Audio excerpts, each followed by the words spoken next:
Hi everyone. So today we're going to talk about area and some fundamental theorems of calculus, and we're going to see some stuff called, Riemann sums, and just sort of talk about, well, what's this next step? We're heading towards integration, and that's the main idea that we're going to be getting towards. But we got to get some of this stuff out of the way first. So I want to start with a couple of formulas you might have seen at some point. So these are reminders. Well, I don't know. Maybe you haven't seen them before, but if not, not a big deal. These are pretty straightforward.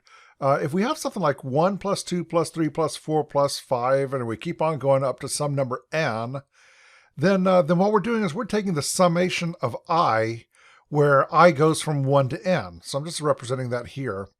And we have a formula for that. That is equal to n times n plus 1 over 2. No, back when I was taking classes, I always was like, okay, well, fine, that's a great formula, but where did that come from? So I'll tell you what, I'll just show you real quick where that comes from. If we have 1 plus 2 plus 3, and we keep on going, so we get all the way up to, say, n minus 2, up to n minus 1, up to n, okay? So we're adding all those things up. I'm going to write this sum down again here. So this would be n plus, I'm doing it in reverse, n minus 1 plus n minus 2 plus, and I keep going all the way up until I get to 3 plus 2 plus 1. And you can see that these are the same thing, right? I mean, those are both the same thing. I'm just sort of reversing the order of one of these. So if I call this sum up here, I'll just call it, I don't know, let's just call it x. Then that means that this one here is also equal to x. And so if I add these two things together, then on the right-hand side, I've got 2x, 2 times the sum that I'm trying to find. On the left-hand side, I've got 1 plus n, which is n plus 1. All right, and then 2 plus n minus 1 would also be n plus 1. And this would also be n plus 1. And I think you can see that all the way across, this would all be n plus 1. And since there were n terms up here, that means I've got n plus 1s showing up right here. So I know that I get n plus 1s is equal to 2x. If I divide both sides by 2, I get n times n plus 1 over 2 is equal to this sum that I'm trying to find. So, okay, well, that's where that first formula comes from. The second one, well, we have a lot of, algebraic tricks where we do exactly the same type of thing. It's a lot more complicated, so I'm not going to show that one. But what this one says is that 1 squared plus 2 squared plus 3 squared plus 4 squared, all the way up through n squared. That is, if we're taking the summation of I squared, where I goes from 1 to n, then that's given by a formula here. We've got a formula for doing this over here. So I'm just sort of pointing this out. We're going to use these formulas here in a little bit. But I just want to sort of just point those out because yeah, you may have seen them, you may not. It doesn't matter, but we'll come back and refer to these at some point. Let's talk about a new type of problem. And I think this is kind of neat because, if you think back to when you first started learning about area, I don't know what, 3rd, 4th, 5th grade, whatever it was, when you first started learning, okay, hey, here, this thing's called a rectangle. I can find the area of that. I've got circles. I can find the area of that, and we found areas of triangles, things like that. But at some point, we kind of ran out of shapes, and we didn't know how to find areas of other types of things. Well, now we're sort of, continuing that lesson. We're going to find area of a new type of shape. And that shape is something that is defined by a function here. We're finding area underneath the curve of a function. And so you can imagine, because we can get all kinds of different types of functions, they can look like really weird, they can have all kinds of shapes. That means that we could end up with areas or regions here that are really strange looking, that hopefully we'll be able to find the area under those things. So we're going to start with an example here where we're going to find the area under x squared when x goes between 0 and 4. All right, so here we start at 0, we go up to 4, and this is what x squared looks like. Remember, x squared is just a big parabola. And so this is x squared between those two values. And we want to find this area right here. Now, currently, if we didn't have calculus, we don't have a way of doing that. We know how to do triangles and circles and squares and rectangles and, and those types of things, but we don't have a way of doing that. But that's what calculus is going to allow us to do. And so before we get to the way that we're really going to do it, let's just sort of work our way through and kind of see some of the steps that are involved in that. Okay, so we're going to begin with an estimate. All right, we're going to begin with an estimate. What we're going to do is we're going to split the domain into 4 equal parts, and we're going to construct some corresponding rectangles.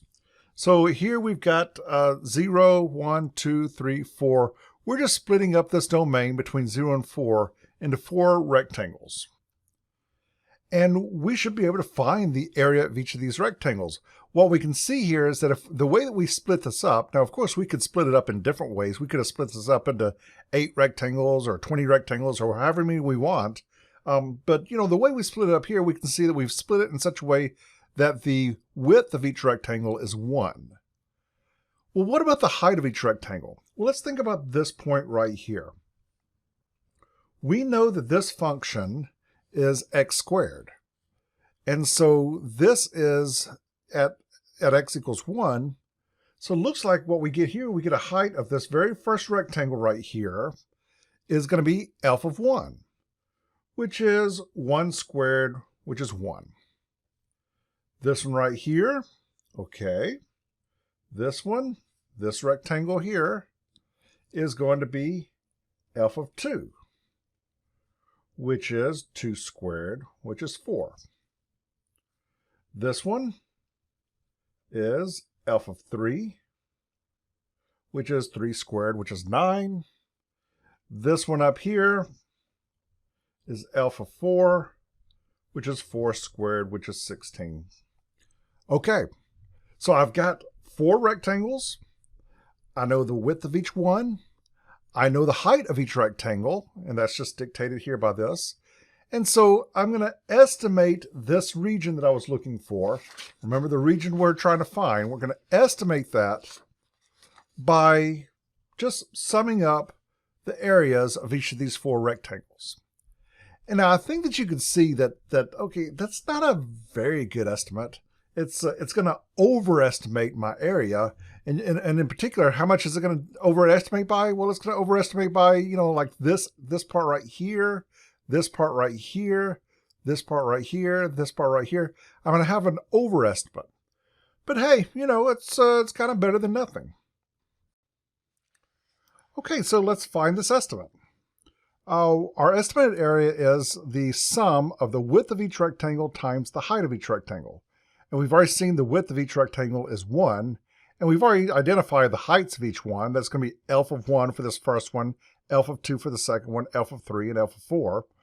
And so when we go in here and we sum up all of these things, what we find is that we get an estimate of 30. And as I said, it's not a very good estimate because we know that, that this part right here is overestimating. So actually the area is less than 30, but it at least gives us somewhere to start with. So here's a question. Up in this estimate, we used n equals 4. 4 rectangles. What do you think would be the result if we were to use something like 8 rectangles? Or maybe something like, 10 rectangles. Or perhaps 20 rectangles. It seems like if we fit in more rectangles in here, it seems like this area right here, this overage, the error part, would get smaller and smaller. In fact, I can actually show that here. Let me pull up. Here we go. All right, so here's the graph we've been looking at, 4 rectangles. Let's see what happens, and I want you to pay attention to this overage part. Let's see what happens here if I use a larger number of rectangles. Here's 8. You can see that that overage part has reduced by some. How about if we use, let's go up to 20. Oh, here we go, or 25. There's 25. You can see that that overage part has gotten smaller and smaller and smaller. Now, you've just seen the calculations involved in this, and of course there would be, a lot of calculations to do this and actually get that estimate. But let's hold off on that part for a second. Let's just kind of think about what if we could use more and more rectangles? I could take this all the way up. I think I can take this all the way up to 100. Yeah, here we go. There's 100. You can see that if we look at that graph and we look at the one that we are trying to estimate here, there's very little difference between those. There's very little overage in this case right here. And so, you know, it seems kind of obvious here that if you could fit in more and more rectangles in there, you could reduce that error and end up with a more and more accurate estimate. And so that's exactly what our strategy is going to be. Now, what we're going to do is we're going to write down some formulas here if we were to use n rectangles instead of those 4 rectangles in this last example. Now, okay, let's just kind of go in here and think about this for a second. Okay, we're going to use n rectangles, and you know, we could count how many this is, but let's just pretend like this is n of them here, and we're trying to figure out some things with this. Now, let's think about the width of each rectangle. Now, when we did this over here, it was really easy to see that there were only 4 rectangles, and you could see how wide each one was. But I'll point out that another way you could have gotten this was to say, hey, well, how far is this? What is the width of the whole interval right here? And that width was, well, this endpoint minus the beginning endpoint, which was 4 minus 0. That's the length of this entire, interval. And in this case, we were dividing by the number of rectangles that we had, which was 4. And so what we see here was that the width of each rectangle was 1. Well, if we take that same strategy here, I know that the width of the entire thing is 4 minus 0, right? And this endpoint minus this endpoint. And if I divide that by the number of rectangles that I want here, which I'm going to just call n, then what I see here is that I get 4 over n. And, like in the previous example, if n was 4, then the width would be 1. If n was 8, if we used 8 rectangles, then the width would be 1/2. And we can find it for any value of n. So what I'm going to do is I'm going to actually call this something. I'm going to call this delta x. All right, and let's just kind of remember what's what here. This is the length of the interval.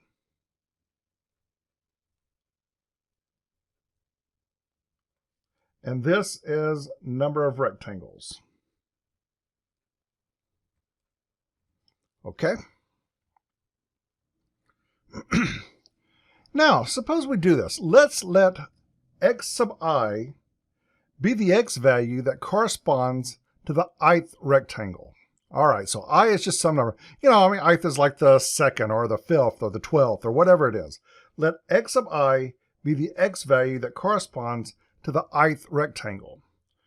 Now, again, when we were looking at this one over here, it was really easy to see what those x sub i's were, what those x values were. But, another way of kind of thinking about this is, all right, so what if I was looking for this one? Suppose I didn't know this one right here. One way of figuring out what that is would be to start off at 0 over here, start off at your starting point, and say, well, I want to find the third one. So I'm going to add 3 widths, 3 rectangle widths. So I take the starting value and add 3 rectangle widths. And that would have given me that 3 right there. And so that's exactly what I'm going to do right here. I want the ith rectangle, and I want to know what the x value is for that. And so I'm going to do this by saying, well, let's start at the starting value, which was 0, right over here. And if I want to get to the ith one, then maybe I'll just say, hey, this right here, this is my x sub I. All right. I want to get there. I want to figure out, well, what exactly is that? Then what I do is I start off here and I count over I rectangle widths. And so there are I rectangle widths. And remember, the width of each rectangle is represented by delta x. Okay.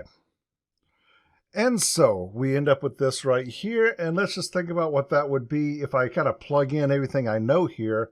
That would be I times 4 over n, which would be 4i over n. Okay, so we can identify what x of I is in this case. Okay, so what about the height of the ith rectangle? Right, so if this is my ith rectangle right here, this is my x of I, what is that height right there? Well, that would just be the function of x of I. That would just be f of x of I. Oh, that's pretty straightforward. F of x of I, which for our problem, this is still x squared as my function. So for our problem, that would be x of I squared, which is equal to, okay, since we know that x of I is equal to 4i over n, that would be 4i over n squared, which it looks like that would give me 16i squared over n squared. Okay, so we are trying to find what's going on with the ith rectangle. We've come up with a way of figuring out, well, what is the width of that rectangle? We've figured out what is the x value at that rectangle, and now we just plug that in to get the height of that rectangle. Remember, those are the things that we needed over here. I mean, here was a much easier thing, but to find that estimate, I needed to know the width of each rectangle. I had to take the value of my x values down here for each rectangle and plug it into the function and get that height, and only then could I find this estimate over here. But let's go ahead and go in here and sort of put everything together that we know. The estimate of our area using n rectangles would be, well, it would just be the sum of the width times the height. Now, let's just kind of go over here and remember the width is 4 over n, and the height is 16i squared over n squared. And so we would end up with, the estimate of our area would be the summation of the width, which is 4 over n, times the height, which is 16i squared over n squared. Okay. And remember, if I know what, and here, this is the summation as I goes from 1 to n. I'm just going to kind of leave that part off. Just assume that it's going from 1 to n. But remember, if I know how many rectangles I'm dealing with here, then I can just plug n in here, and then it's really just going to be adding up a bunch of numbers here to get that estimate. But let's go in here, let's see, this would be the summation of, let's see, 4 times 16 gives me 64. I've got an n times an n squared, which gives me an n cubed down here. And it looks like I've got an I squared hanging on. I'm just going to put it off to the side over here. I could put it up there in the numerator, and that'd be fine. But, I'm going to put it off to the side right over here. And I've got a particular reason for doing that. Remember, this summation only deals with I, right? I is equal to 1 the first time around. Then it is equal to 2. Then it's equal to 3. And so this summation only deals with I, which means that, in terms of the summation, 64 over n cubed is really just kind of like a constant. And because of that, I'm going to bring it out here in the front. 64 n cubed, and I've got the summation of I squared. Well, now let's remember where we started with all of this. The summation of I squared, we've got a formula for that. All right, so this goes all the way back, to where we started this lesson. The summation of I squared, if we got 1 squared plus 2 squared plus 3 squared all the way up, we've got a formula for that. That formula is n times n plus 1 times 2n plus 1 all over 6. And so I can rewrite this thing as 64 over n cubed times n times n plus 1 times 2n plus 1 all divided by 6. Now let's go in here and just sort of simplify this a little bit. Looks like I could cancel a 2 from the 6 in the denominator and a 2 up here with the 64, which would give me a 32 up here. Okay, I've got n times n plus 1 times 2n plus 1 up here in the numerator. I've got a 3n cubed down here in the denominator. And so there we go. We've found a formula. It involves nothing but n that tells us the estimate of our area. Now, let's just take a moment here and remember, when we did this sort of by hand, when we had 4 rectangles, when n was equal to 4, we got an area of 30. So I'm going to go in here and I'm going to plug some different values of n into this formula, and I'm going to see what that estimate turns out to be. And I've gone into my calculator and I've already put in here, I've put this function in. This is 32n times n plus 1 times 2n plus 1. All that goes over 3n cubed.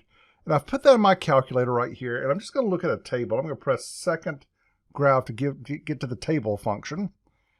And I'm going to start off with the one that I know already. I know that if I put 4 in here, and I use 4 rectangles, it should give me a value of 30. And wow, look at there. There we got exactly what we expected to get. But the nice thing about having this formula is that now, hey, we can use however many rectangles we want to. So, and we've also remember that the more rectangles we use, the less error we have in that estimate. So what happens if I use, say, 8 rectangles? Looks like we get an area of 25.5. Well, how about if we use, I don't know, let's do something kind of crazy, 100 rectangles. We get an area of 21.645. Well, if we can do 100, why not do 1,000? We get an area of 21.365. You can see that we're reducing that overage each time. But one of the other things that you might recognize here is that not only are we reducing the overage, but there was a big jump between here and here. But between 100 and 1,000, well, it reduced a little bit, but not by a whole lot. What about 10,000? It reduced a little bit more, 21.337, say 100,000. 21.334, why don't we just go in and do 1,000,000? 21.333. I don't think we're going to get anything that's more reduced than that. Even if going from 100,000 to 1,000,000, we only reduce it by a tiny little amount here in the thousandth place. And so I just don't think that we're going to get anything more than that. It appears like we've reduced that overage down about as much as we can here by plugging in larger and larger numbers. And so it looks like we can say with some confidence that this area that we were looking for is approximately 21.333. So I think that what you can see here is that more and more rectangles are a good thing. It reduces that overage. It gives us a better and better estimate of the area. So now the question is, well, what if we just used an infinite number of rectangles? Do we have a way of representing that? Do we have a way of figuring out what happens when you use more and more and more and more? We do. That's called a limit. And so what we're going to do here is we're going to find a limit as n heads off towards some really huge number here, as n heads off towards infinity of this value right here. And so we're going to find the exact area by using an infinite number of rectangles. And what that means is that we're going to write down our formula here, 32n times n plus 1 times 2n plus 1. And that goes over 3n cubed. And we're going to find the limit as n goes to infinity. Okay. Now, one thing here is that we could multiply this stuff out. I'm not going to go through the trouble of multiplying everything, but I know that if I multiplied it out, I'm going to play around here a little bit. I can see I'm going to get a 32, and I've got a 2n right here. So when I multiply that over here, that's going to give me a 64n squared. And when I multiply that times n, that's going to give me a 64n cubed. And then I'm going to get, other stuff here. And that other stuff will all have lower degrees. That will have, you won't get anything higher than an n cubed. You'll get n squares and n's and constants and things like that. But this will all just be other stuff that will be less degree than 64n cubed. And in the denominator, I have 3n cubed right here. Okay, so what I've got now is what's called is called a limit at infinity. And so what happens here is, well, what happens when n gets larger and larger and larger and larger? Well, what happens is that when n gets larger and larger and larger, this stuff that has lower degrees really just becomes less and less significant. And in fact, it kind of becomes so insignificant that when we start dealing with really, really, really big numbers here, that we can just forget all about it. And so that's what happens when we're doing a limit at infinity, is that lower degree stuff just kind of goes on away. In other words, the only part that really contributes here would be 64n cubed over 3n cubed. And so what we get here is we end up with getting 64 over 3.